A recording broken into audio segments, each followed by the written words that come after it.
Continuamos con más noticias de Cuba. No olvides suscribirte a nuestro canal. Al menos 5 heridos en pueblo de Santi Espíritu por agresión con arma blanca. En publicaciones de redes sociales aseguraron que el atacante fue a varias casas de la comunidad Juan González en Cabaiguán, macheteando y apuñalando gente sin esperarlo. Al menos 4 personas residentes en la comunidad Juan González del municipio Cabaiguán, en Santi Espíritu, resultaron heridas la noche de este sábado por un individuo que los agredió con arma blanca y que también se encuentra lesionado. Los heridos fueron ingresados en el Hospital Provincial Camilo Cienfuegos de Santi Espíritu, donde están reportados de cuidado. 4 permanecen en salas convencionales y 1 en observación médica, según informó la prensa local. De acuerdo con los reportes de los medios de prensa, el agresor se encuentra recibiendo la atención sanitaria correspondiente en la sala de penados del propio hospital, para posteriormente ser procesado por los especialistas del Ministerio del Interior. Hasta el momento las autoridades del territorio y la prensa oficial no han revelado las identidades del atacante ni de las víctimas. Tampoco han aportado información sobre las causas de la agresión. Los reportes periodísticos oficiales se limitaron a indicar que se investigan las causas del suceso. Sin embargo, publicaciones de redes sociales que difundieron la noticia refirieron que el hombre, a quienes algunos tildaron de loco, fue a varias casas, macheteando y apuñalando gente sin esperarlo. El hecho ha causado gran conmoción entre los habitantes de la localidad.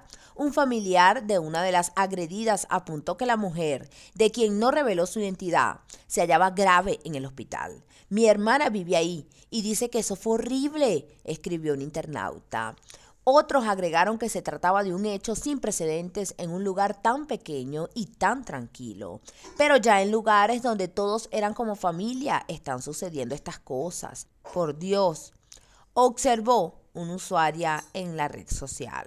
Cuba es escenario de una escalada de violencia que ha podido visibilizarse a través de las redes sociales. Varios eventos delictivos violentos han trascendido en fechas recientes en la misma provincia, donde ahora se produjo el de la víspera, el asesinato de una joven de 19 años. Municipio al este de Santi Espíritu consternó a los residentes de la localidad. La víctima se nombraba Yanquiel Jiménez y fue ultimado a puñaladas el 14 de febrero. Una joven enfermera, Vanelis Macola, de 26 años, vecina del poblado de Tuinicu y madre de un niño, también fue asesinada a puñaladas por su expareja. Continuamos con más noticias de Cuba.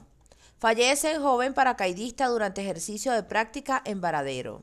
Raider Cobas, de 33 años, fue trasladado al Hospital Militar de Matanzas, donde falleció.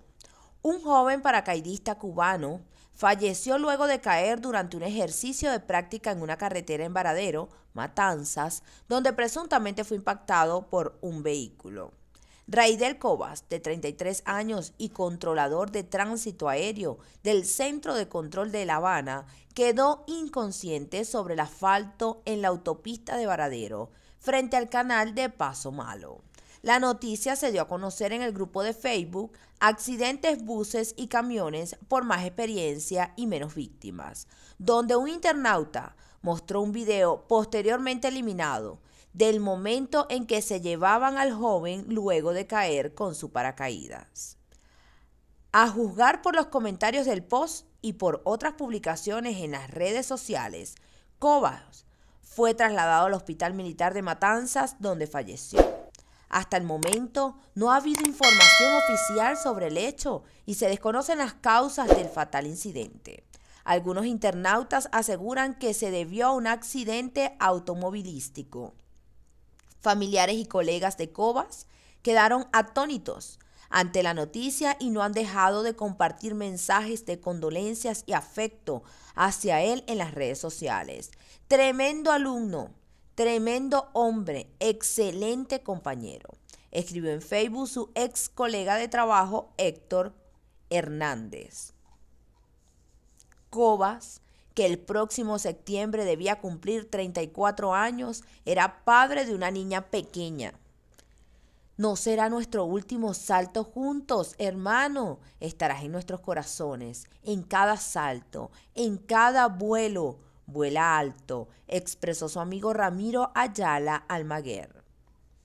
Cientos de personas han expresado su pesar ante la noticia de la muerte de Cobas, miembro del Club de Paracaidismo Deportivo de Cuba. En varios videos publicados en redes sociales, sus amigos han rendido tributo al joven. Todos lo recuerdan como un hombre muy alegre, solidario y amable con quienes lo conocieron. Hace poco más de 2 años, otro cubano sufrió un letal accidente de vuelo al no desplegarse su paracaídas correctamente durante un ejercicio de práctica en el que participaba junto a otros 6 paracaidistas de su equipo. El pasado año, 2 jóvenes desaparecieron tras saltar en paracaídas en el poblado costero de Playa Baracoa, municipio de Bauta, en Artemisa. Según familiares y amigos, ambos pertenecían a las tropas especiales y cayeron al mar luego de lanzarse en paracaídas en ese poblado de la región occidental de Cuba.